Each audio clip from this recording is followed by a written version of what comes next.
Hey everyone, it's Nordic here. We have a little bit of an issue to clarify here with this episode. So we had some errors with Max's recording, not being really fully converted. So we got a lower quality version of that, and that's why a portion of this episode is going to look a little bit different than it usually does on the video end of things. For the audio listeners, I don't think there's really too much to worry about. The audio is, I think, fine, but the first part of the episode is cut off a little bit, but it's nothing too big that we should cut out. But regardless, all I got to say, apologies if it looks a little different for the video listeners, but regardless, enjoy the episode.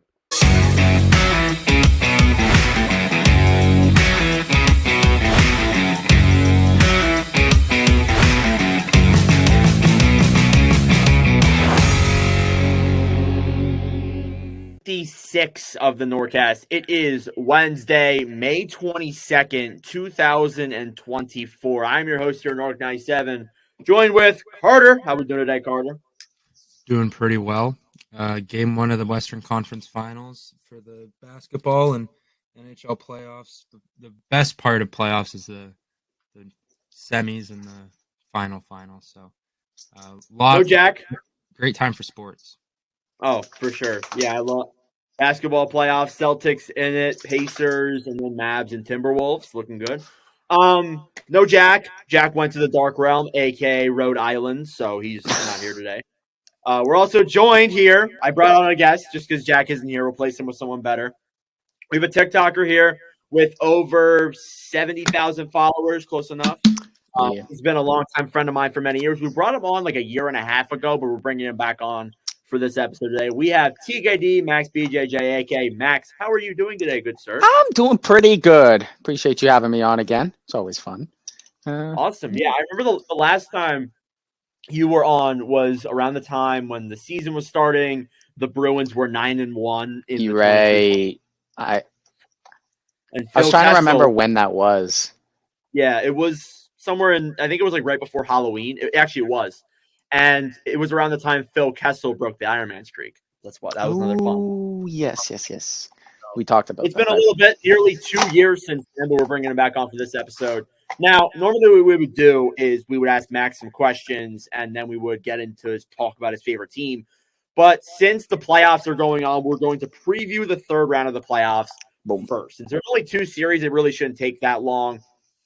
So we're going to start off with the Rangers and the Panthers. So the Rangers beat the Capitals and the Hurricanes en route to the Eastern Conference Finals, and the Bruins. The Panthers beat the Lightning and the Bruins heading into the Eastern Conference Finals. So first off, I will say this. What is your guys' prediction on this series? We'll start off with that before we get into player stats and all that. We'll start with Max, our guest. All right, I'm going first. Yep. I've flip-flopped 5 times. I think I'm gonna go with Rangers in 7. I like that pick. I like that pick a lot. I have Rangers in 6. That's what I have. I've usually doubted the Rangers a lot in these playoffs just because I didn't think they were at all that. But I'm starting to realize maybe they are all that. So maybe. I'm going Rangers in 6. I wouldn't mind seeing Florida win either. I honestly am on. I know Max isn't on that. I'm not ideal, but yeah.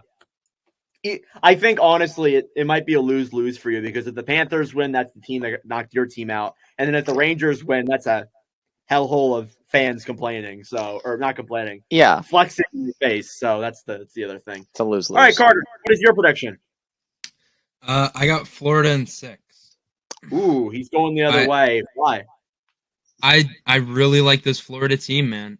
Last year was something special, and I think that they really proved themselves this year. And I don't know, they got that playoff edge to them that it doesn't look like the New York Rangers seem to have. I think these two match up very nicely, but just the feistiness of the Florida Panthers, I think, is going to be enough to drive the New York Rangers a little nuts here. We'll see. I feel like when you look in terms of just overall stats and on paper numbers, Florida's the deeper team. You look at the analytics; they have way more deeper goal scorers and guys who outside of their first and second line can put the puck into the net. And they also have guys, too, who can be physical. I'm sure Max knows that very well. Yep. And they have a pretty lights-out goaltender in net who does a great job. But so do the Rangers. I think the Rangers, overall, their top-end talent has been better. Vincent Trocheck has 14 points through the playoffs so far, has had a great run. Mika Zibanejad with 14 as well. Panarin with 11.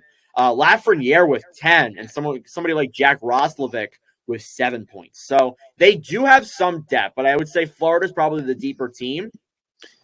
So, I think in terms of that, I think Florida's deeper, but I would take Rangers in 6 personally. I think I feel it feels like they have that aura to them where it feels like it's their year. Hopefully, I'm jinxing you mentioned like hot goalies too, and the Rangers do have arguably one of the best playoff goalies of the past like 5 years. So I think it cancels out. That's very true. It could be I think it's gonna be a very close series. I don't think it's gonna be like blowout games, unlike the others in the West. But not blowouts, but you know what I mean. I think it's gonna be way closer, like way low scoring games. And that's how it was for the previous 2 series, especially with the Boston series too. Yeah, and I feel like the Rangers have a better offense than Boston does, pretty significantly, at least depth wise. So, and Boston kept it close, like the controversial goalie interference call, whatever. But that was still like a close enough game. Game 6 was a 1-goal loss. They were still in it. So I feel like with the Rangers' higher offensive threat, that could make up for that. Yeah, I'm with you there. So we'll transition over to the Western Conference here. We're not going to spend too much time on either of these series. We have the Rangers. We have the Oilers versus Stars here. So the Stars en route to the 3rd round. They beat the Vegas Golden Knights in 7 games and the Colorado Avalanche in 6 games. The Oilers beat the Kings in 5 and the Canucks in 7. So first off, what is your guys' predictions? We'll go to Max. It's a tricky one for me too because I love both these teams. Oilers are my second favorite team, and I picked the Stars since the beginning of the preseason. But I'm going to take Stars in either 5 or 6, as bold as that is. I think they get it done relatively quickly. I don't have faith in Edmonton's back end and goaltending at all. I see a lot of what you're saying. I'll go to Carter before I say what I think. Carter, what's your prediction? I think Dallas. I don't think they'll get it done as quick as Max thinks, but I'm taking Dallas in 7. I think that when you look at star power, no matter what, you can never.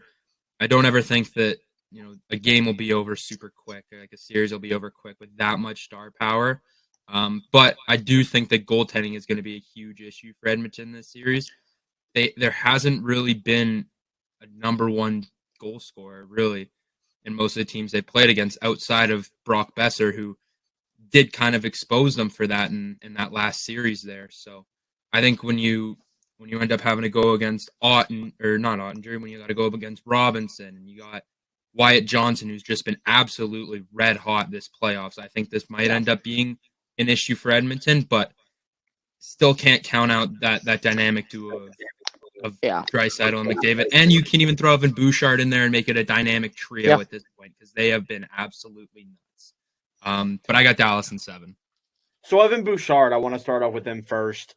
Bouchard, I think, if I read it correctly, he has the most points as a defenseman in NHL history. Like, that is crazy to think. Like, over the course of 100 years of the NHL, Bouchard the top defenseman only scored 20 points, and Bouchard has that record. It's insane. So you guys also mentioned, too, with the Oilers' depth. Then I'm with you. The Oilers aren't a very deep team. You look in terms of scoring.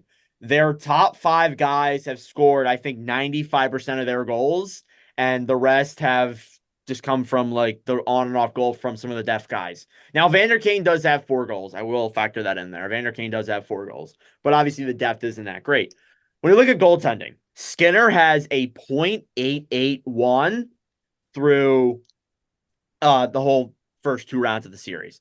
That's the lowest save percentage I think I've seen from a goalie in the playoffs go this far in a very, very long time. So it shows that it shows 2 things. The Oilers have had a history of collapsing games. The biggest thing is, like, they need to play a full 60-minute hockey game if they're going to beat Dallas. And what a lot of their games were in round two was they would go up a significant lead in the first and second period and just turn it off. Like would just be zombies for the third period. Yeah.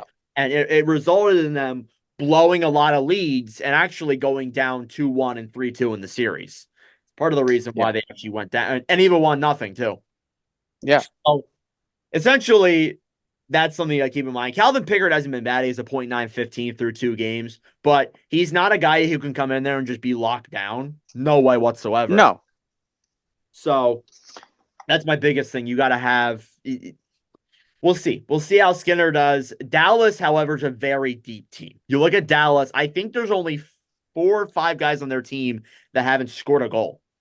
4 or 5 guys. That's significant. That's crazy. Like, they've had, I think, 16 skaters score at least a goal. So they are the deepest team in the playoffs right now, in my opinion. They have guys scoring from every recollect. And the young guys and the old guys, like Johnston, 7 goals. Stankoven, 3 goals. Ben, 3 goals. Sagan, 3 goals. Heiskanen, 5 goals, 13 points. It's just, this team is very stacked top to bottom, that I think the Oilers will keep it close if they play their way, but I still think Dallas takes it in 6. I can't see a world where it doesn't go Dallas's way. Now, do I want it to go Edmonton's way? I would love it to see go Edmonton's way. I want to see the Oilers go win a Stanley Cup. I want to see McDavid do it. Of course, Max wants to as well because they're the second favorite team. But I look realistically, I don't think they're beating Dallas, unfortunately. I hope they do, but they're probably not going to. But again, this is another series where I'm really not that mad at whoever wins. If Dallas wins, I'll be fine. If Edmonton wins, I'll be fine. It's one of those series. So yeah, that's the playoffs. If you had to give your winner currently of the final 4 teams remaining, who would it be? I'll go to Max first. The winner? Yeah, the winner of the Cup Finals. Doesn't have to be like 2 teams, but I still think I'm going to go with Dallas for all the points you said. And a big X factor, I think, is Ottinger hasn't been Ottinger.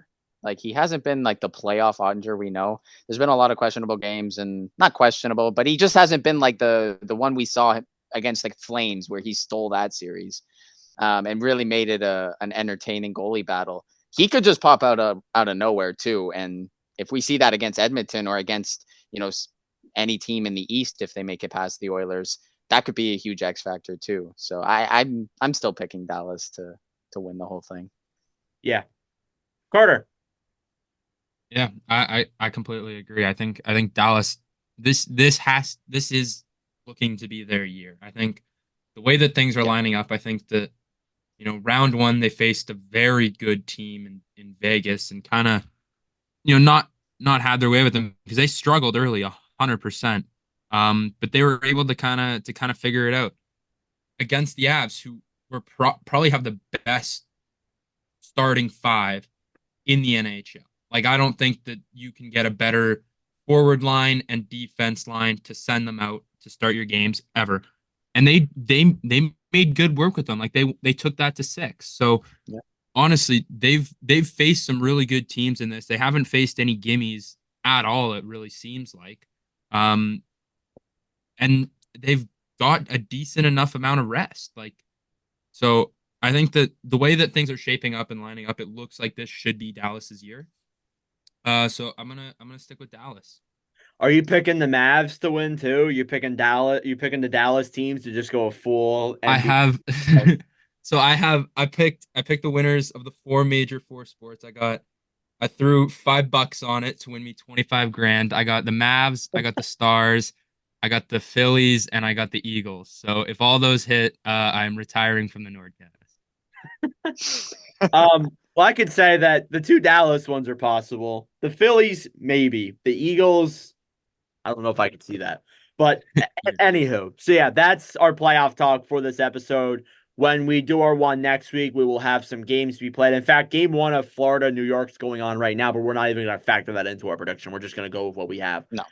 So we'll transition to Max and the Boston Bruins. So we got some questions here for you, Max, or I do actually. So the first one is not related to the Bruins, but it's how did you get into hockey? This is the first thing that we ask a lot of people on the podcast, and I know your story. You've told it many times. It's on your TikTok. But to the fans who don't know, what is your story of getting into hockey? So to put it simply, it's because of my dad. My dad grew up as most Canadian people grew up. Big hockey fan. His whole family would get together on Saturday nights to watch Hockey Night in Canada. His whole family was Montreal and Toronto fans. Unfortunately, he always liked cheering against them because it made it fun when they'd come over. And the Bruins always fought, so he loved that. So he became a Bruins fan and pretty much passed it on to me because he watched his whole life. And whenever he'd have the games on, I'd be there watching too. So it's kind of been ingrained in my being since a kid. Makes sense. And I've heard that story a couple of times, knowing you. Yeah, yeah. So Yeah. my other question is one that I actually don't really know. How did you get into making hockey content? Honestly, full credit. I'm gonna shout him out. That Leafs fan on TikTok. He started making videos, and I'm like, dude, that looks so fun. Because I talk hockey all the time, but I haven't really had like, I didn't even make it to get views or anything. I made it to like make friends that are as into hockey as me. Because a lot of my friends weren't as big hardcore fans as me, and I want to talk like the in-depth stats of like a sixth defenseman on a team. And so I started making TikToks, and whether it was to try to rub a fan base the wrong way and bug some people or whatever, but started enjoying it, made a community, and it's been fun to be able to talk hockey and meet you guys off doing the same thing. Like this is exactly what my whole point of starting. Like Yeah, that. exactly. So Look at cool. that. You're on a podcast with a guy you've known for years that also made hockey content because of you. Ironically, it's kind of So kind of weird. funny how that all connects.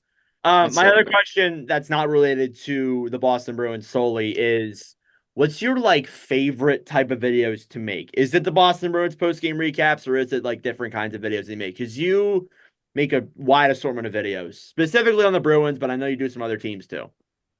Yeah. I think the Boston Bruins post game recap. I enjoy doing like the World Juniors kind of videos as well. That's Yeah, always a those I fun like. time of the year. Yeah. But honestly, I think that's one of my favorite part about making content is anything that comes to my head that I kind of feel like talking about or I want to touch on is fun to just share my opinion. It's just fun to talk my opinion on a variety of different things. Yeah, I'm with you on Yeah. that same front. Honestly, I like talking about a lot of different Yeah. things. Obviously, I do. So moving into Bruins talk now. Now, before I get into questions about the offseason, questions about the playoffs necessarily, I want to know, what is your full blown thoughts on the Bruins for the entire season, not just playoffs, the entire season as a whole. So for the entire season, I think it was a success because before the year started, I actually had them finishing second wild card behind the Senators, so that might have been a bad thing. But I had them second wild card, and the team right below that just missed was out by 1 point. So I had the Bruins just barely sneaking into the playoffs. I had them as a first round exit. So the fact that they were competing for the Atlantic title, probably could have won it if they didn't lose down the stretch. Won a round, brought the Panthers, who are a noted cup favorite all year, to 6 games. I think it was a success. There were a lot of rookies that stepped up big throughout the year and in the playoffs that didn't really expect. And I think it was supposed to be a transition year, and the Bruins did a good job of answering questions of where this team should be going forward, which will tie into the offseason of how important it is. Yeah, I think this year was considered a success. A lot of people had the Bruins missing the playoffs. I wasn't on that board. I thought they would regress, like any team that had 65 wins would regress. I They're didn't, going I to have didn't some think, I regression. didn't think they'd full blown miss the playoffs though. I didn't expect for that to happen. Yeah, But heading into the playoffs, I mean, they beat Toronto. That was a fun series. That was it. totally. Obviously, it's always great when it's Boston, Toronto, and they made it to the second round, which was highly above expectations for this team. Yeah, Even though they lost in six, it felt like they got heavily outplayed by Florida through a lot of that yeah, series. It's still a success. Above all, it's totally. still a huge success when you look in terms of just overall with this team. Carter, do you have any thoughts on the Bruins this season? I I can't remember where I kind of had them placed, but I think I had them placed kind of either just outside that Atlantic three or right at it. So they did pretty much close to what I expected. I honestly think that this is not a bad season for them. Honestly, kind of you look at Swayman, he played really well, which honestly kind of sucks for you guys because now you got to pay him. But I mean, Yeah. it's kind of nice to see, this goalie that you've had for so long, he's finally starting to find his groove. So, I mean, some of your rookies looked pretty good too, and some of your young guys Yeah. kind of look to step up as well. And Marchand didn't look like he really lost a step this year either. Really. So it's kind of a good thing looking at it. So yeah, honestly, I'd call it a pretty good success for the Boston Bruins there. I think they had a very, I think overall they had a very good season when you compare it to expectations. Now it's a matter of trying to improve on that heading into Big the time. 24-25 season. So, first off, I'll do three. What is your top three things you want to see the Bruins do this offseason before we go into separate things? Number one, extend Swayman long term. I think that should be the first thing that happens before you even think about anything else. He's obviously the future. Allmark, whether they trade him or they let him walk, either way. Swayman's your future goalie, future number one, and he's proven that he can be that. So sign him long term. Number two, get someone obviously not as offensively skilled, but pretty close that can play the center position alongside Pasternak. I don't think he's able to fully carry a line by himself yet. I think we saw that in the playoffs. Teams were able to kind of focus solely on him. And the Bruins have a lot of like nice, like grindy type of goal scorers, like a Charlie Coyle, like a Jake DeBrusk. They're not super flashy, but a Pasternak is a super flashy, high offensive talent, and they need someone to kind of pair with him. And then aside from that, probably just more offensive depth, more speed. A lot of their bottom six was really slow, really tiring. And it really showed against Florida. They'd get smothered forecheck and they can't get it out and surrendered a lot of goals because of it. That's probably my three main focuses. Yeah, I'll start off with the secondary offense. We talked about the Oilers having a lack of, secondary scoring. The Bruins are kind of on the same level as that. Do you agree with me? Like, maybe not Kinda, as yeah. bad, but like Yeah. all that cost. Like they had guys that scored in the playoffs. Like I think Connor Geeky scored a significant amount. Trent Frederick had, I think, 3 goals. They had guys that could score, but they need someone who can score more, if that makes sense. Like they need more Definitely. offensive depth. That's more or less what It was the inconsistency of that offensive depth. So like all of a sudden you'll have a big game. Like game one, it was Brazeau, Frederick. I think DeBrusk got in. It was like, oh my God, Bruins have depth scoring now. But then they were invisible the rest of the series, right? You can have 1 or 2 games where they really pop off and they really shine, and then other games they don't. And then that's where the pressure, like game 6 and game 7, they scored a combined 3 goals. Pressure's on David Pastrnak to be that guy to score. And I did expect a bit more from him. But at the same time, when you had like your third line last year of Taylor Hall, Tyler Bertuzzi, and Charlie Coyle, that's a significant depth loss. And I think, like I said, the consistency of that offensive depth is probably the most important going forward. Yeah, on paper, this team was way deeper last year. They definitely regressed in that remark, obviously. But I think you definitely need some scoring depth. I agree with you. I feel like they need a better number one center. They do have a lot of cap space. I think if you sign Swayman to what I think you've said this before, you sign Swayman to an 8x8 contract, you get him locked up there. If you even trade Ullmark too, you get more cap space in return. And who knows what you could get back for Ullmark? You could get back a significant amount because goaltending is a big thing in these playoffs. So another thing that I think Boston should stop doing, this isn't more on the offseason, they should stop trading assets, like future assets, like draft. I agree. I think that it's not a bad idea to try and make trade deadline moves to improve the team, make them better. I'm not disagreeing with that, but this team is coming to the point where, they're not old necessarily, but they need to strengthen that prospect pool if they want to be a consistent playoff team for the next couple of years. And maybe they don't need to rebuild or retool necessarily if they do that.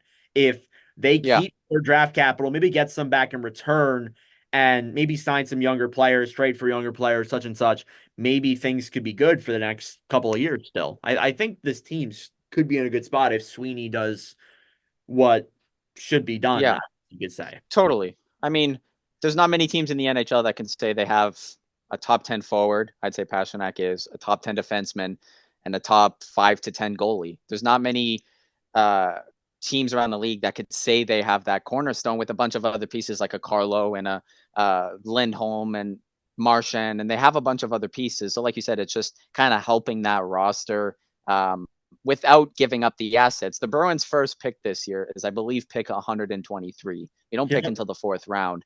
So that's going to cost the team eventually. We already have arguably a bottom 3, to some people, the worst prospect pool in the league.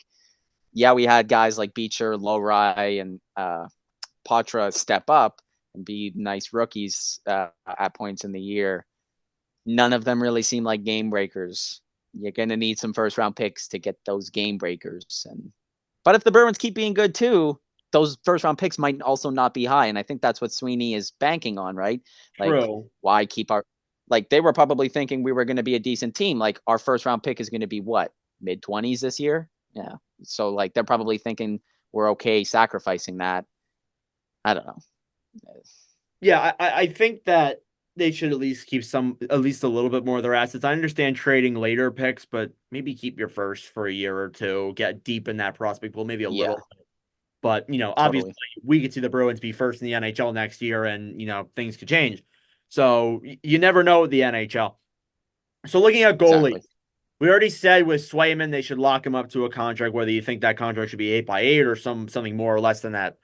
Linus Ullmark, do you think he gets traded, and is it the right move for the Bruins to move him necessarily? I think he does. I love the vibes of the goalie tandem, but I also think it's been one of the biggest strengths of the team. Both goalies are rested, and they're very good throughout the season. But I was down for a goalie tandem, and I was okay with Swayman playing the whole playoffs. But you're paying Linus Ullmark $5 million, and he played a single game in the playoffs. And he didn't do bad. Like, he played good that game. They lost, but he played good. That's just a lot of money to be sacrificing. A $5 million forward on a team that lacks offensive scoring could be a nice addition, right? So it all depends on the package coming back. If you're getting like a 2nd round pick and some like B level prospect, I'd probably keep Ullmark, and I'd rather let him walk. I think his one more year of him is more valuable than that return. But if you could get like a young player, like maybe the Devils want to give up Holtz or something, just some extra player that could provide a little offense, I think that would be a smarter decision for the Bruins. Yeah, on the level, I think there's no right or wrong answer there. I think that they keep him, not a big deal. If they move him, as long as it's for a good return, then I think it's not bad either. But I agree with you. The biggest strength of the team, I'd say, is goaltending. Definitely. The tandem has been huge for them, but it's clear that Swayman has taken over as the starter, it seems, especially in the playoffs too. So there is that chance. And Ullmark said he wants to stay, which could play a factor into if he gets moved or not. So we'll see it. We'll see what happens there. There's a lot of time for that to come, obviously. But moving into, I think we mentioned it, the number 1 center. Have you looked at the free agent pool or like the trade market or anything like that? Is there? I have. People in particular you would like? It's honestly a little disappointing. Maybe an Elias Lindholm. Aside from that, I think it's just like Chandler Stevenson. Really. Yeah. Not a lot of great options out there, but I think if you have the chance to bring in, there's been rumors of Lindholm to Boston before. Actually, they've had forever. I think in the trade deadline and even before that too. So there's a decent chance that happens if Vancouver doesn't keep him around. Stevenson might seem more realistic. They might go out and try and get someone like Chandler Stevenson. We'll see. Yeah, or maybe a guy like a long shot Steven Stamkos, but he's playing more wing lately anyways, and he's not really the answer for a future, but 1-year deal sort of thing to give Passer some help. I don't know. They need something. I don't think center core of Geeky, Zach, and Coyle is. I don't want to run that back again. Yeah, so they're definitely going to go out and get a center, or they're probably going to go out and get a center at the very least. So I'll ask you a couple more questions here. In terms of the younger players like Poitras, Loré, Brazeau, I'm blanking on another one, Beecher. How do you feel some of them did this year? Do you think they have legitimate chances to be like NHL role players? And if so, like what's their highest upside? Lowry, honestly, I think has the highest upside. Top pair defenseman. He's already playing top pair with McAvoy and honestly did pretty good. Got to work on the defensive game a little bit, but dude's a rookie when was playing against the Matthews line, was playing against the Kachuk line and handling his own. So I think he'll be fine, and I'm excited for him going forward. Patra, he missed, I think he was out from late January on shoulder surgery, I think it was. He's got to put on size. Other than that, he shows good two-way skill. I think he could be a good second line center. Don't know if he has first line potential yet. I don't want to limit that, but I think as of right now, I'd probably cap at a second line. Beecher, a solid fourth line, third line at best kind of guy. Same with the Brazeau. And that's what I mean about the prospect pool, like we said earlier. The Bruins need those top end guys, like a Wyatt Johnson, right, who was picked 2 picks after Fabian Lysell. You need those top dudes who can score goals, and they don't really have that right now. Maybe Lysell can do that if he gets playing time, but not Lysell hasn't banking all played my at all. chips on that. Hasn't played at all. Yeah, has 0 NHL games. It's a little. Is it concerning to you, or do you think he's just A little bit developed a little bit too long? Because you look at a guy like Wyatt pick before him, he's already. Yeah. I know Lysell has had some injuries. There was some drama with the AHL head coach as well. He basically called him out, and he responded kind of poorly to it. But I do think it was a fair call out too. I think the Bruins are expecting more of a offensive jump from him in Providence, but we saw a lot of call-ups and a lot of injuries. Like they brought up Brazeau, they brought up Merkulov before Lysell, who's your first-round top prospect. I'd give him a shot at least. Yeah, I mean, you see all the other guys coming up. Like, I don't think we expected Lowry, even Brazeau to come up before. Even I think Merkulov played some games too. I was very high on him a little bit. He did. And no Lysell. It's a little concerning, but no, we'll see what you have to try these players. Yeah, you got to at least give them a shot, especially a first round pick from a couple of years ago. You got to at least give them a couple of games up. So maybe we see that next year. I hope we see that next year. Or we'll see what happens to Lysell. So one final question here for you regards to the Boston Bruins. Where do you expect this team to finish next season? I know that's a little bit hard to tell with no offseason moves, but where would you? I haven't been this excited. I haven't been this excited for an offseason in a long time. I have very high hopes for Don Sweeney. So I'm going to say probably around the same spot. I think they could finish ahead of Toronto again. I think Tampa will take a step off. I think Detroit will improve. I'm going to say it again until they prove me wrong, but I think Ottawa is going to take a step up. They can only go up. And I think Tampa goes down. I think the Bruins can stay around this spot in the Atlantic Division. Their number one goal should be trying to compete with the Florida Panthers and trying to get better for them. Because chances are you're going to play them again next year. Because I don't think Florida is going to fall off. I know they have a lot of free agents to sign, but their core is still going to be there for the most part. And even with Florida, they are losing some guys. So maybe Boston can take first in the Atlantic again. I'm not counting them out as long as they have Sway, McAvoy, and Pasternak. I right now I have confidence probably more than I should. We'll see. I mean, anything can happen in the offseason. We'll see what moves they make. So yeah. I wouldn't be too unexcited either. This is gonna be an interesting offseason, especially too since Swayman said that this is gonna be an Swayman. Sweeney said that this is going to be an aggressive offseason. I'm not Swayman. So yeah, that's it for this talk. There were other teams that were eliminated. We definitely will be doing other videos on them. But we're going to move into news now. So something that happened today, Sheldon Keefe was hired by the New Jersey Devils. So me and Carter, I think, let me look at our coach predictions. Carter had I had Craig Berube going to the Devils. Carter had David Quinn. So we were both wrong there. We had Sheldon Keefe Sheldon Keefe is now a member of the New Jersey Devils. So we'll go to Carter first. We haven't heard from him in a little bit. Carter, how do you feel about the New Jersey Devils hiring Sheldon Keefe?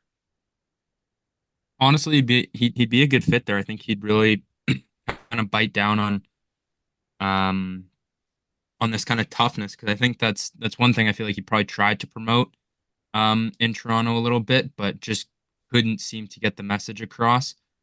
He's had great success, honestly, in the regular season. It's just going to be about getting over that postseason hump.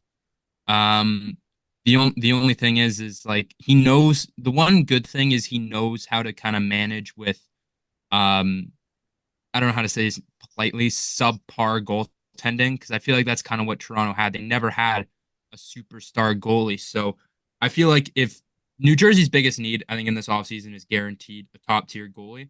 So I think you get a top tier goalie for this New Jersey Devils team. Sheldon Keefe could actually find a nice rhythm there, and build something nice in New Jersey. So I really do like this signing. I like this fit here for the New Jersey Devils. Yeah, I'm with you. I think a lot of what Sheldon Keefe did with the Toronto Maple Leafs gets a little bit overreacted. Like not overreacted, not overhyped either. Um I feel like some of the things that happen in the playoffs are a little bit overblown. That's a word. A little bit There you go. overblown there. In Toronto, like the ghost when it came to the players not being able to score. I don't think that's Keefe's fault necessarily. I think Keefe has a very relatively young team here with the New Jersey Devils, and they have a lot of potential to become a playoff team or a cup team next season. So I like Sheldon Keefe here at this job, and I've always liked Sheldon Keefe as a person and a coach. Max, what do you think? I think a huge part of this is the lack of pressure. Bro went from 110 pressure on his shoulders to very minimal. Like Yep. he's going to have superstar players still. He's got Hughes, he's got Hishe, he's got Bratt. And like you said, he's got a team that he could really build and get to the playoffs. And as of right now, like if he gets them to the playoffs next year, maybe they win a round. He looks like a success and it looks like a great hire. So it's not like you're taking a Leafs team who has so much pressure to just get over the hump. And like, yeah, I think it's a good hire. I think it's a good hire. He's gonna, I think he's gonna thrive there. Obviously, he needs his GM to help him out a little bit, but I think he will. I agree. I think it is a really good hire. There's a lot of things that Keefe needs to definitely work on here with the Philadelphia Flyers, but I like it a lot. The other coaching hiring that happened wasn't really a hiring, but it was someone who got the interim tag removed. It's Jim Hiller being or actually there was another coach hiring, but Jim Hiller has been hired as the head coach of the Los Angeles Kings. Hiller was the interim through I think from February to the end of the season. Carter, how do you feel about this? I think you predicted I'm looking here real quick. You predicted Jay Woodcroft to LA, but that did not happen. So, how do you feel about this? I honestly don't know. I can't remember how LA kind of did after. I think well they got better. I think obviously. Well, did they? Because I know they started off extremely hot, and then they They got were really cold. they were really good, then they were terrible in January, and then they seemed to get a little bit better under Hiller, but we see that a lot under new head coaches. So, Yeah. it's something you got to So keep. I don't really know. If they got better after being really bad and being able to get out of a rut, especially as a coach, like that's something you got to take a little bit of pride in. That kind of shows that you got some trust in the locker room there. Like you kind of saw it with Edmonton. They fired their coach. They were in a terrible, terrible rut. Got a new coach and went on an absolute hot streak. So, um, getting a coach out of a rut that's huge. For a new head coach, especially as an interim head coach. So good job to him. Honestly, being able to get even a head coaching job is pretty good there. So yeah, I honestly don't know, but I think if they got better after being in the slumps, I think this is a good hire. I don't think it's bad. I feel like it is a little. I think they did interview coaches, but it feels a little strange for them to, have a lot of really good coaches on the market, coaches that could fix this team. Then they go with some, and they even said too they're going to change their system, and they go with a coach that is kind of to be honest with you. So it's a little bit strange there. Max, how do you feel about this? I don't know. Another year. I don't know if it's necessarily on Hiller. It's hard to put the blame on him, but you decreased again in the playoffs. And you only went to 5 games against the same Oilers team. I would have probably went a more drastic approach, but at the same time, 3 goalies in a year, it would have been like a season, right? also isn't ideal. I'm not the biggest fan of this hire. Maybe they could prove me wrong, but it doesn't scream anything great. I think it's maybe more bad than it is good, just because they, like you said, they kind of stay the same. Yeah, nothing really changed when it came to the playoffs. So that's the other thing you got to think about. No. See how he does, but I don't know. The other coaching hiring that happened was Craig Berube is the official coach of the Toronto Maple Leafs. He's hired to a 4-year deal. This was honestly kind of coming. He was their number one candidate for a very long time. So Carter, I think you had McClellan. You were with me with McClellan going to Toronto. But how do you feel about this one, Mr. Rochelle? Good. He was probably the number one coach on the market, and getting him in Toronto, I think he's definitely one of the more tough-minded coaches in the league, or I don't know about in the league, but definitely on the market. So if he can add some real feistiness to this Toronto team, and I think Matthews he's already played with that edge, but I think you add that to Nylander as well. You get your defense to start playing a little bit more of the body. I think that's definitely going to help you come playoff time as well. So, definitely, honestly, probably a great hire there, and I think they need to get a goaltender for this season. And then we might be looking at a very good Toronto Maple Leafs hockey team. Yeah, I agree. I think the Berube hiring is probably the best hiring they could have made. I think he's got toughness as a coach. He seems to have the right mentality, saying they won't be pushed around again. Max, what do you think? Yeah, likewise. Good hiring. I don't know if I was on board with firing Keefe for the first place, but they did it, and they went with a experienced coach who's won a cup recently. No complaints. Yeah, I like it as well. So moving into awards, there have been some award winners that have been announced. Alexander Barkov has won the Selke Trophy. I think this is his second time winning. Yeah, second time winning this award. He had 80 points this season with the Bruins. With the Panther, he's not Bergeron. With the Panthers in 73 games played. So first year in a while that Bergeron hasn't won it. I think it's actually the first year since Barkov won it in 21. So I think now that Bergeron's retired, I think we're going to see a lot of these over the next couple of years go to Barkov. I think we're going to see a lot of that. Maybe we'll see some other guys too. Who knows? There was actually a trade that went down. We'll go through this really quickly because we don't have a whole lot of time here. The Tampa Bay Lightning have acquired defenseman Ryan McDonough, a 2024 fourth, and in exchange, the Predators acquired a 2025 second and a 2024 seventh. I like the deal. I think Tampa gets back a solid defenseman. Nashville improved their young depth.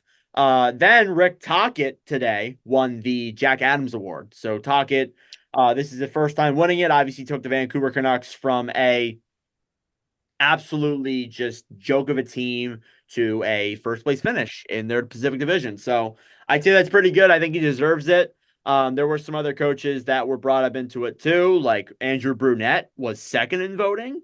Rick Bowness was third. Other guys I see in here, Montgomery of the Bruins was ninth. Tortorella was 12th. So some interesting coaches there on that list.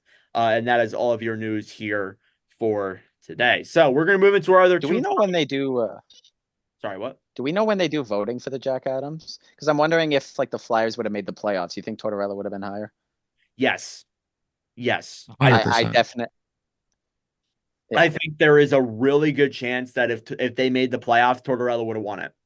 There's a very good chance. It just sucks because they freaking crumbled in the last 15 games. If they even went 500 down the stretch there, they probably would have made it, but they just crumbled, and it is what it is. But Tortorella again and Jack Adams. So we will transition into our final two topics here. We are doing a redraft like we did in the last episode. We are also doing a tier list for you guys today. So we'll get straight into that coming right up. So we are doing a tier list here of the playoff teams' future. We did this a couple of episodes with the non-playoff teams, and we talked about their futures. Well, we're going to do it with playoff teams here. I feel like we're going to get a lot of teams in the general consensus of the same area, but regardless, we're still going to do it that way. So we have 5 columns here. We have great future, good future, middling future, no man's land, and cooked. So we'll see where each team ends up. But regardless, we're starting off with the New York Rangers here. And how this is going to work is we're going to kind of put in our argument for where we think their future is overall. And, we'll see if everyone agrees with it. If everyone is on the majority side, we'll go with that way. So regardless, let's get into it here with the New York Rangers. They are still currently playing. I would say, though, with their roster, with the team they have, I would say they still have a good future. I don't know about a great future, but I think they still have a really good future with the guys they have. And I think they'll be good for the next couple of years. Do we agree? Yeah, I do. So all in favor of good future. Okay. Good. All right. So good future there for the New York Rangers. Next year with the Boston Bruins. I'm going to let Max go because Max is a Bruins fan, if you couldn't tell with all the jerseys in the back. Max, where do you think the Bruins' future lies? It's a tricky one. I don't think they're in no man's land. I'm going to go middling just because they're good players. Swayman, McAvoy, Pasternak are still young enough that they'll be good for years. But everything else, not ideal. Prospects, gone. So they're cooked in prospect world, but their superstars bring them up to middling. That's what I'm going with. Yeah, I agree. I think middling makes a lot of sense. Carter, what do you think? Yeah, I kind of agree. I think Max kind of hit it perfect. Okay, cool. So middling future there for the Boston Bruins. The Carolina Hurricanes, although they lost in the second round this year, they have plenty of young players. They still have a relatively bright future, and I'd say they'd be good for the next couple of years. I'm going to put them in great future, if you guys agree. Yeah. I know they are.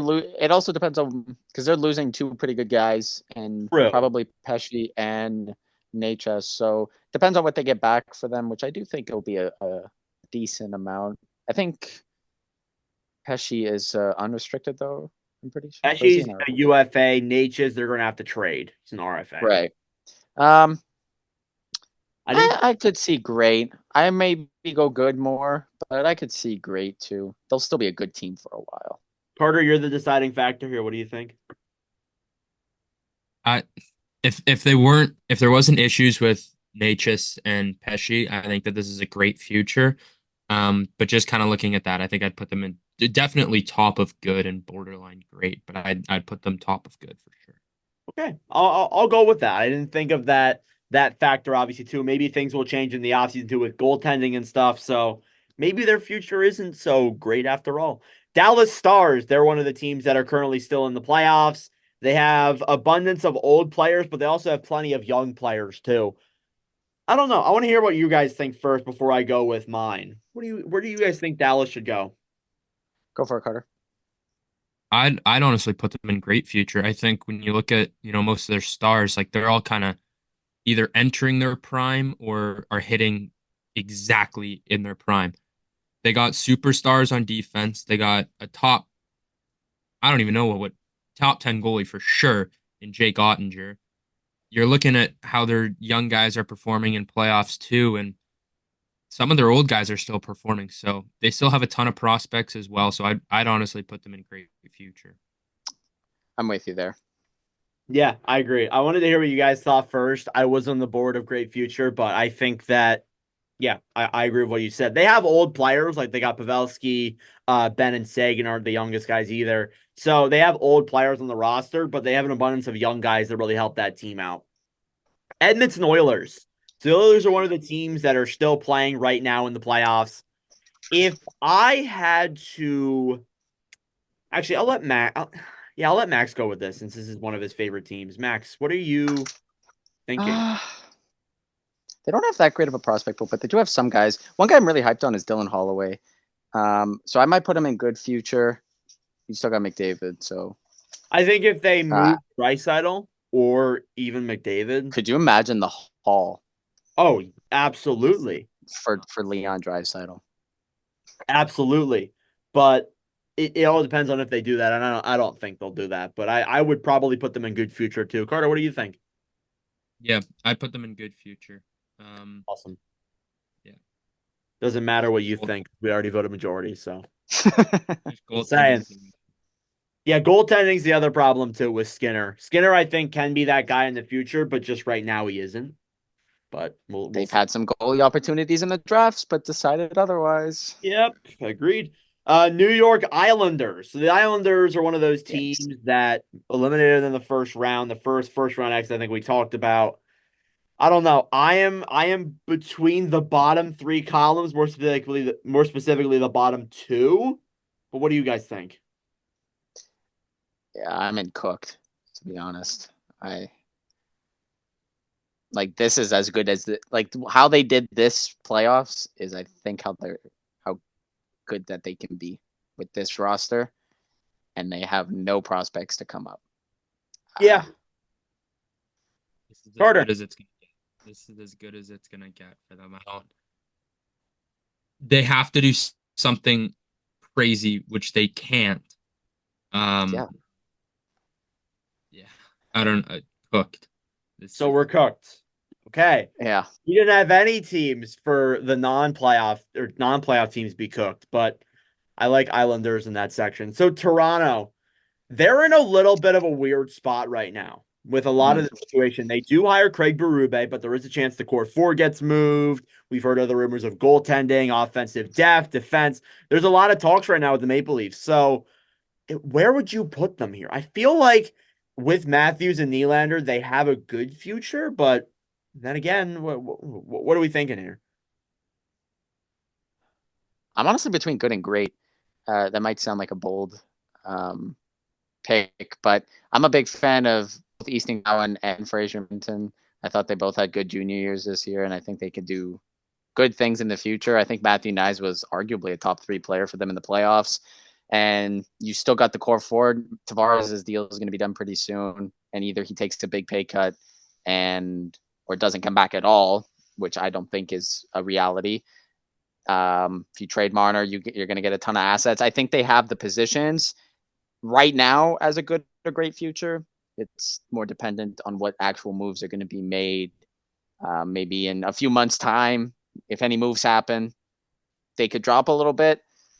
But I'm between good or great, so it's up to you guys where you decide.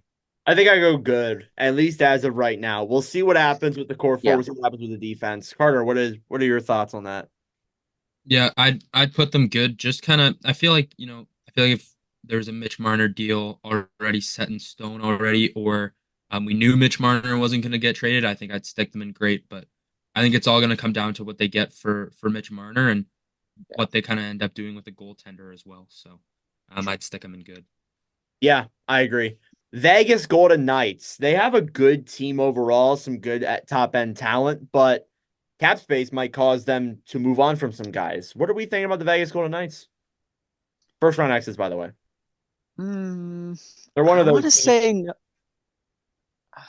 no man's land, which is weird to say from a team who won the Stanley Cup last season, but they're an old roster. Cap kind of not on their side, and they've traded a lot of their future away. So Future picks not there. Prospect pool isn't there. The team has good players. yeah, I don't know. Carter, what do you think? I'd put them in middling just because I feel like kind of with the roster that they still have some superstars on that team. true. I don't really think that they're no man's land. I think they're kind of going to be sitting in that middling where maybe it's 1 year they get that wild card one. It's 1 year where they're just missing. Maybe there's 1 year where they just go on a roll and they make third or second in that Pacific. But I don't see it getting much higher than like a 3 in the Pacific. I think they'll kind of just be a kind of bobbing team, kind of throughout the standings come the next couple of years. So I'd throw them in middling just because don't know what it's gonna get. I don't know. You got to factor in too. You're looking a lot at this year. They were injured a lot of this year. I think if they're a fully Very healthy true. team, then I think there's a good chance they are a playoff team. I don't know. I think they're a playoff team at the very least for the next couple of years, but Max, I'm leaning a little bit towards middling future here with Carter. Yeah, I think Carter kind of convinced me. I'm good with middling future. Yeah, I mean, no man's land I feel like makes sense, but middling future I feel like seems more realistic for this team. Winnipeg Jets, I'll let Carter go first. They were a first round exit this year. They weren't obviously they look like frauds, to be honest. There's a lot of bad spots with this team that need to be addressed. But Carter, what are you thinking right now with the Winnipeg Jets? Where do you think they should go? It's middling. Honestly, we are going to be a mid team for the next couple of years. We have a good goalie, but we don't know what to do in playoffs. Do you think We have I will say we do have some good prospects, which is nice to know. Um, we need a superstar bad that is not a goalie. Um, and that is our biggest issue right now is we don't have a bona fide superstar on that forward. You can call Mark Scheifele close. He's not a superstar. Is he a star? Yeah, but we need a true number one guy. And it just doesn't look like that could be the case anytime soon. So I'd put us in middling, but no man's land is also an option here. I think middling makes more sense. I think they're going to be just that kind of team. I mean, middling has mid in it, and you said they're going to be a mid team for the foreseeable future. I feel like they're a good playoff team, but just overall, the holes in this team might be too big to fill up. We'll see. Max, what do you think? Completely agree. I'm good with middling. Okay, cool. Florida Panthers. Florida has a solid team right now. Good offensive core that's relatively young. Good defense. Great goaltending. Where do we see Florida here? Because they've been a consistent. Before blueprints became Stupid ad. I don't know if the recording heard that. I apologize. I have no idea why I did that. But where do you guys have Florida at in this list? Yeah, sorry.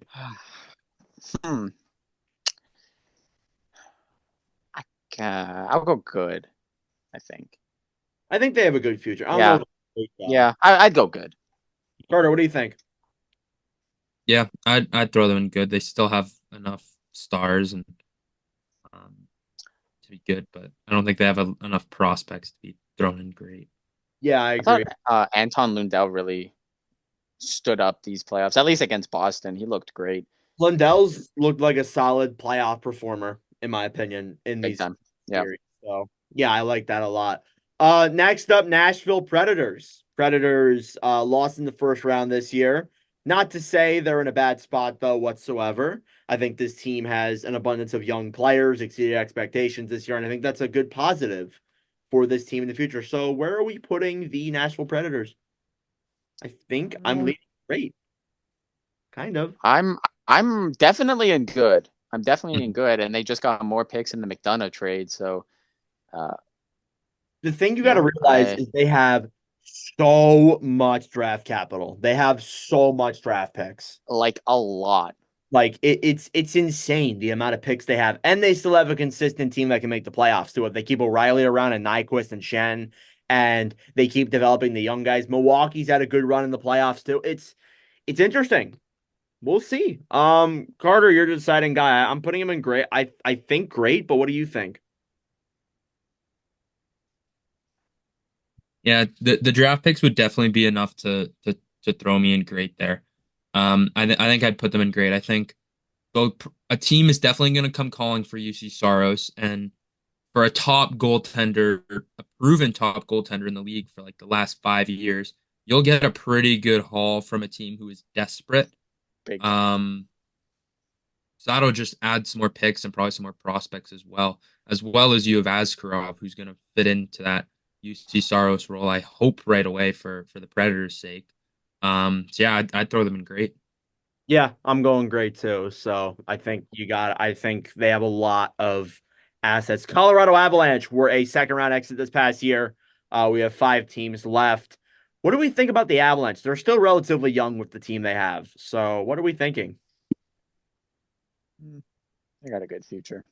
I think you go good. Yeah, I agree. I think you're at the point where you go good here. Carter? Yeah. Yeah, I'd go good. All right, good. We're going good. Vancouver Canucks. So the Canucks still have a young team too. They exceeded expectation this year. They lost in the second round, obviously. But where do we see Vancouver finishing in this rankings here? I definitely good, but I'm leaning maybe great. Yeah. Um, yeah, I could see great as well. Definitely good for this one too. Knowing that Thatcher Demko was out for this series and you still brought it to 7 is a huge pat on the back. And it was a season where you didn't have many expectations. One little concerning thing is probably Elias Pettersson not having the greatest playoff run. Probably wouldn't be too worried about that though. Quinn Hughes looks great. Yeah, I think they have a decent enough team to be good in the future with some moves to be made. They're young. That's the biggest thing. Some They guys are. come into They the are. playoffs, they perform really well. Some young guys come in, they take a little bit to get there. So I think Totally. he Yeah. has that in him for sure. Carter, what do you think? Yeah, I'd throw them in great. I think that they got some great young pieces in there. The only thing is just contracts. Awesome. But other than that, I think their young guys looked great in the playoffs too. And yeah, being as Max said, being able to take it to 7 without your top goaltender and your backup as well. Yeah. Um, Running third so string? with your third string goaltender, it's pretty Nuts. impressive. Future backup, future starter. Who knows? Hey, Tampa Bay Lightning. They were a first round exit. They are in a weird spot. Where are we thinking Tampa here? Honestly, I'm in the bottom 3 columns again. I kind of want to say no man's land, man. Like, Kind of at a crossroads, nothing. to be honest. Yeah. Not a great They might prospect lose pool. Stamkos. They kind No, of have they the might old lose guard. Stamkos. Mm-hmm. Yeah. Hedman's declining. Vasilevsky's declining. Hedman had a good offensive year, but his defensive numbers weren't great. You don't really have anything. Like, Kucherov's getting older. He just put up an insane season, might win the damn Hart, but I mean, are we counting on him to do that again?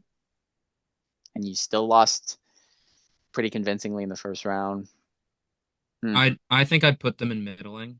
Just I feel like they're honestly like gonna probably do the same thing as Vegas, where they're just gonna kind of bounce back and forth. Yeah.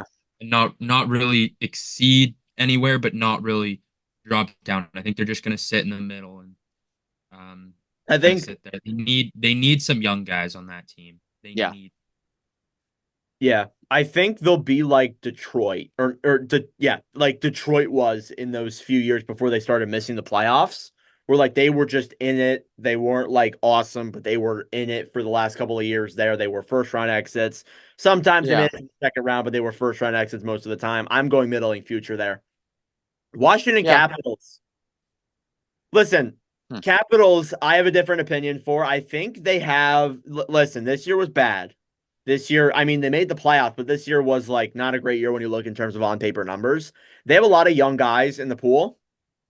They have a good chance of getting another younger player with the 17th overall pick this year. They have guys who could hopefully pan out, but you guys might think differently. What are you guessing? I think I agree. I don't know if they're. I don't know if they're good future, but I don't think they're no man's land or cooked. I don't know. I don't. They're definitely not on the bottom two, no.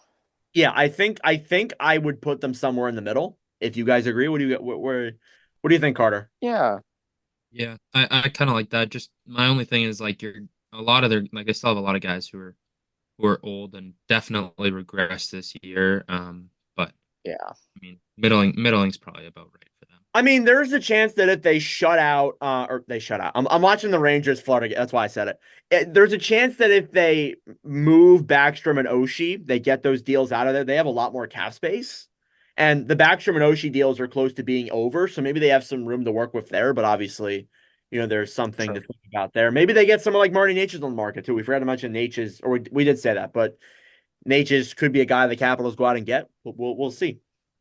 They're always going to be a team that tries to stay competitive, I think. Yes. They want Ovechkin to have help to get that record.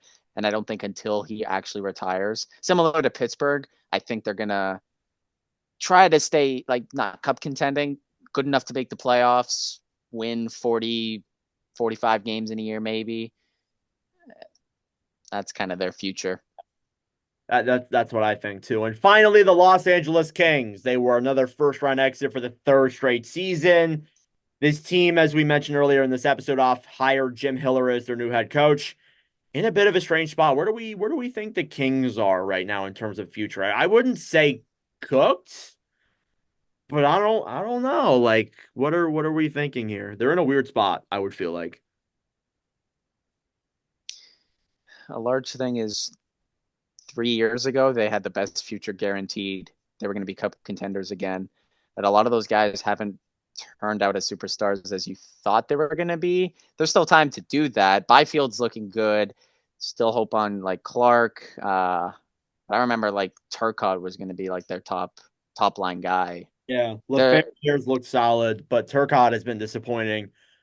Yes. I don't know. I'd put him in middling, in my opinion. I think they're somewhere in the middle. They don't have a good future, but they don't have a bad future. They're kind of like the Lightning, where they're just going to be in the middle, I think. Yeah, I can see that. Carter? Yeah, I'd throw them in the middle because I think they're in the middle, and a lot of their old star players are starting to age out. But they still have some great prospects too. Like Quentin Byfield, he's going to become that guy.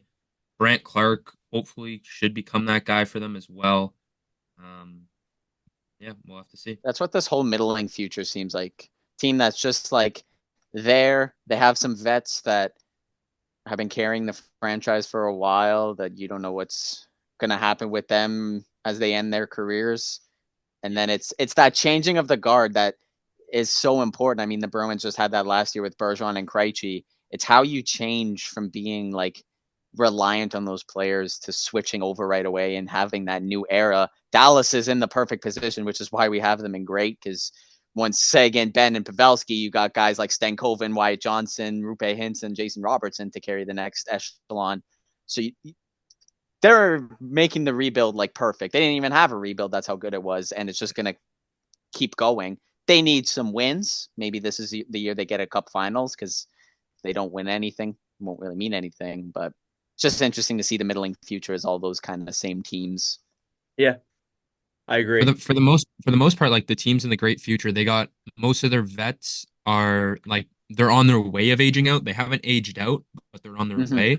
And all their young guys are getting in there and they're getting mentored, which is key. Like I think that's huge. That's why Dallas is doing so good. Like definitely. You look at Jamie Benn, you look at Joe Pavelski, you look at Tyler Seguin. Like those are all guys who have been there. They've competed at the top level, and one of them's got a Hart Trophy under his belt. Yeah, doesn't hold up a lot now, but still. Yeah. But anyways, at the same time, that's great mentorship to help build a great future, and especially I think that's a great point too. Yeah, you got to have that combination.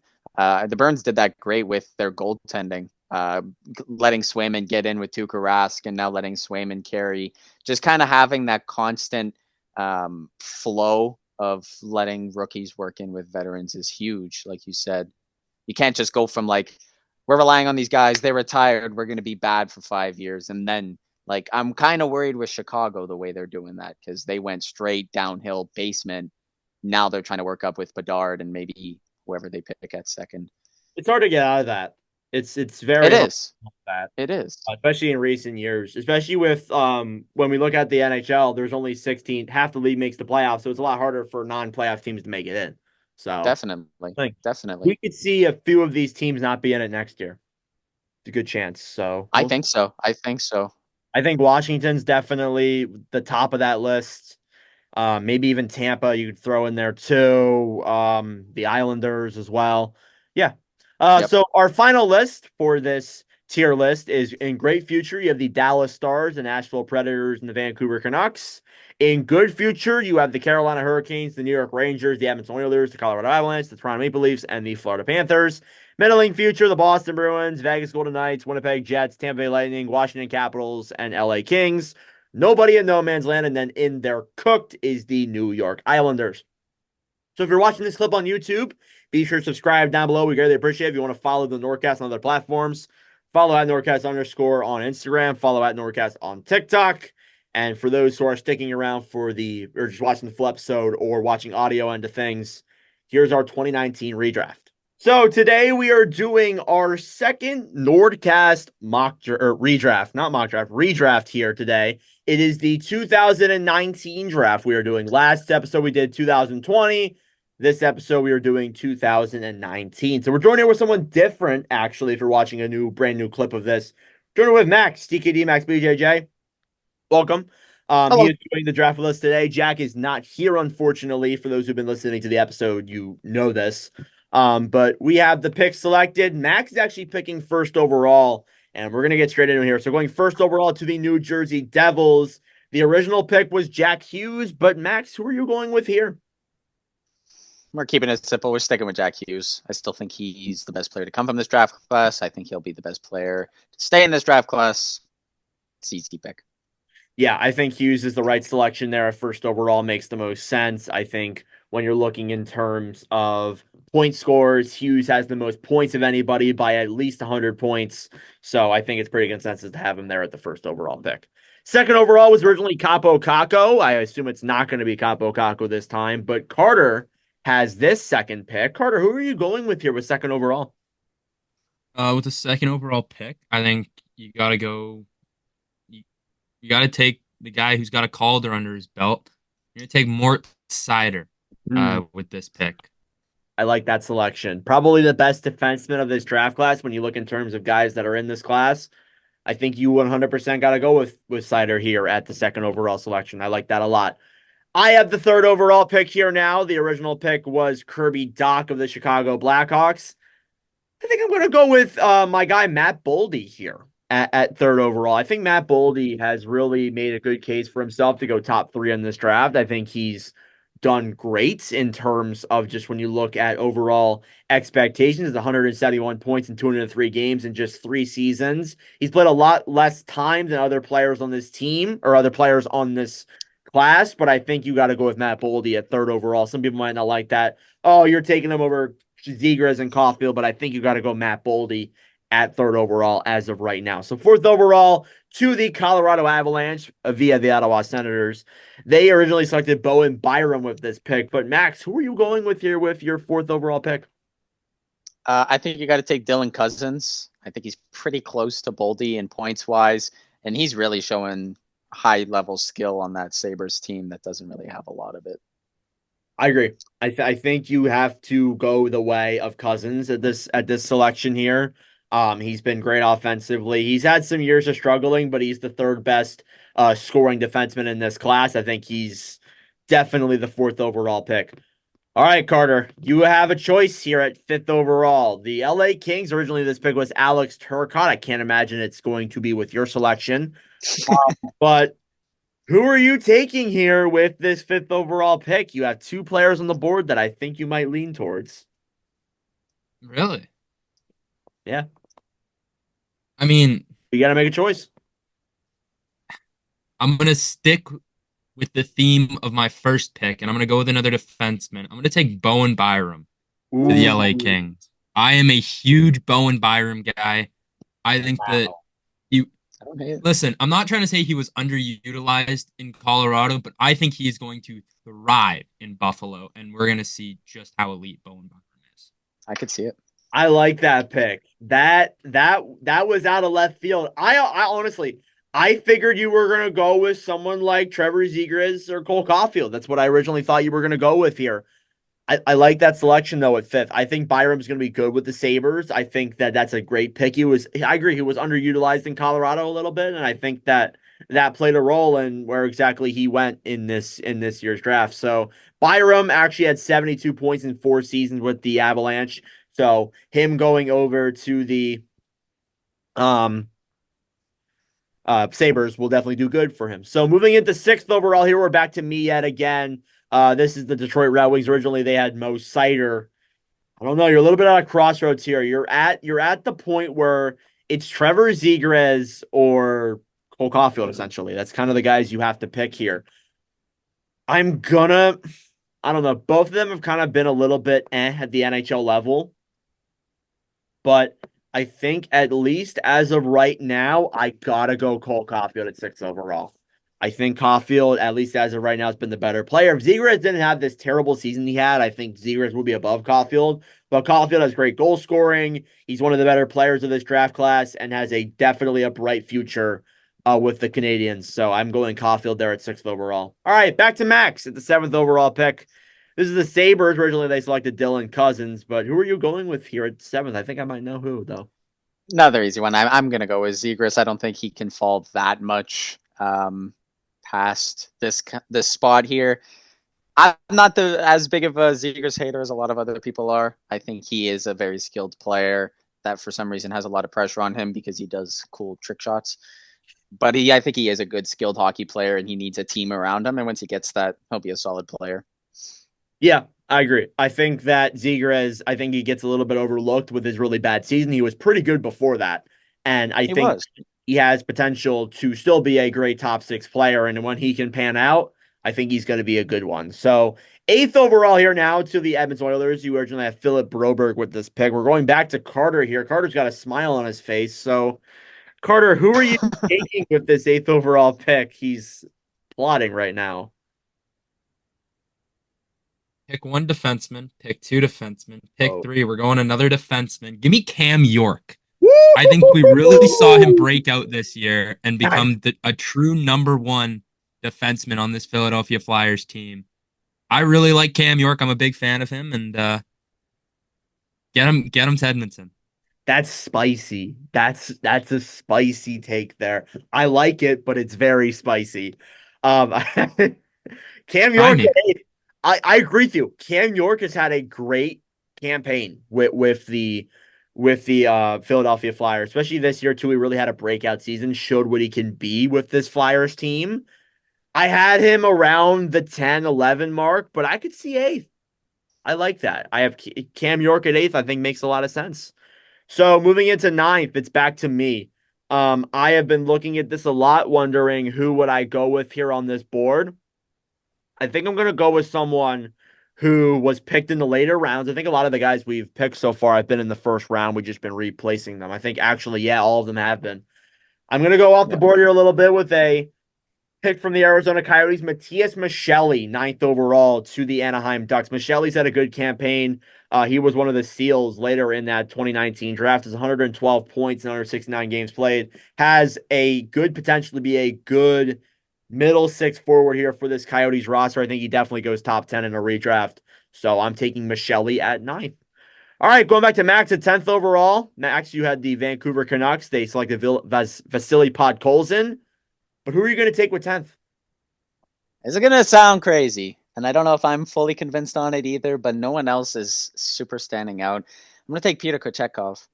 None of the other players are really, there might be a couple that I think will go after him, but I don't think there were any other players that really stood out as game breakers. Kochetkov is a big piece on the Hurricanes team. He has stolen starts from Freddie Anderson and Antti Raanta in the past. And I think he's solid enough to go, top 10 in this draft. I do think so. Yeah, I agree. I think Kachekhov's a good pick there. I originally was like, ooh, that's a little bit interesting. But I think Kochetkov is the right pick there. He's been good as a goaltender in the NHL for the Hurricanes. Pretty consistent, too. Has been a good playoff performing guy as well. So I think he's a good pick there at 10th. I like that. All right, 11th overall to the Arizona Coyotes, the formerly Arizona Coyotes. Carter, are you going with a defenseman here, or what's happening here? What are you thinking? I got no other defenseman on my big board, so I might have to go see if there's like some sort of prospect I can look at here in the defense pool. But no, with the 11th pick, I'm gonna go with a guy who has slid down a lot on this board, who has kind of started to find his rhythm a little bit. I'm gonna take Kaapo Kakko to the Arizona Coyotes. I think you take him out of that Rangers team. I don't think they developed him right. Kind of threw him to the Wolves pretty early. Kind of sucks. But it is what it is, and I think that in a young team with Arizona, I think he'd thrive. I agree. I think Kakko is a good selection there at 11th. Honestly, he started picking it up here a little bit with the Rangers, 117 points in 5 seasons. But he hasn't been what we thought he was going to be. He just simply hasn't been. I think a lot of that could be blamed on the Rangers for his lack of development and just overall, he didn't get put in the spot where we thought he should be placed at. So I understand the perspective of Kaapo Kakko being at that 11th overall pick. I like that there for the Coyotes. 12th overall is me. Carter said he doesn't have any defensemen on the board. I do, however. I am taking Thomas Harley at 12th I overall. was gonna here. say. Max is going to say Harley. Listen, not a lot of offense out of him. Harley only has what I believe, I lost him on my board here, but Harley has 53 points over 4 seasons. Not a lot of offense, but he is terrific defensively. One of the best defensive defensemen in this draft class. I think you have to go with him at the 12th overall pick. There are still some good, solid forwards left on the board, but at least looking at it right now, I'm taking Thomas Harley at 12th overall. So, Max, with your last pick here in this draft at 13th overall, the Florida Panthers originally took Spencer Knight. Who are you taking here with this 13th pick? I'm between two guys. Neither one have been super impressive, but for some reason, I have a little more faith in one of them. I'm going to take Shane Pinto. I'm going to take Shane Pinto. I have some faith for some reason. Mr. Bet 99. Oh, no. I agree with that. Pinto has been consistent. In the 41 games he played this year, he had almost a point per game. So I think and you got to look at I that. think that's Immediate potential. I think at a redraft, he should definitely at least be in the top 15, at the very least, top 20 for sure. When you look at this draft class, at least as of right now. But I like Pinto there at that 13th selection. I think that will work out. Carter, ironically, you got the Flyers. I didn't plan that out whatsoever, but with the Philadelphia Flyers pick, who are you taking here at 14th overall? Are you taking another defenseman? I'm going to keep asking that. No. It's your final pick, by the way. I know. I don't know who to go. I got two guys. But I think I'm gonna go with the one who has kind of been less injury prone. I'm gonna take Alex Newhook to the Philadelphia Flyers. I like that pick. I think Newhook has had injuries. I think that with the Canadiens, he can definitely flourish. 100 points in 214 games played. Not a bad forward. I think that he definitely still has potential to grow, but obviously you're in that point where it's like, who really who knows where he's really going to finish at exactly. So leaving that with me at the last pick in this draft, I don't know. You could bounce it between a couple of different players. I'm going to look at the goalies here real quick that were in this draft. But I think, honestly, at least as of right now, all of the forwards were taken off the board that were pretty deep, that were pretty solid. I think we've pretty much just dried up all the defensemen in this pool too. So, in looking in terms of the goalies, there isn't that many big name guys, at least that haven't played a huge amount of games. So I'm going to go with Kirby Dach here at 15th overall. I think Dach's had a lot of injuries, a lot of struggles with the Chicago Blackhawks, and now he's obviously, ironically, getting redrafted by the Canadiens, which is the team that he's with right now. So again, he's faced a lot of injuries, but I think he still has a chance to grow. But I think 15th overall is where I have him. So our final mock drafts here. First overall is Jack Hughes. Second overall is Mo Sider. Third overall is Matt Boldy. Fourth overall is Dylan Cousin. Fifth overall, Bowen Byram. Sixth, Cole Caulfield. Seventh, Trevor Zegras. Eighth, Cam York. Ninth, Matthias Micheli. 10th, Peter Kochetkov. 11th, Capo Caco. 12th, Thomas Harley. 13th, Shane Pinto. 14, Newhook. And 15, Kirby Dach. So that'll do it for our mock draft here. For the 2019 draft or redraft. Sorry, I did that twice now. If you want to check out our 2021, it's on our YouTube channel. But for those who are watching the YouTube end of things, thank you very much for watching. And for those who are watching on the episode end of things for the NordCast, concludes our episode number 56 of the NordCast. Max Manville, thank you very much for coming on. We do appreciate you joining us here today. Hopefully we can bring you on yet again another time, but thank you for coming on. All right. Of course, it was fun.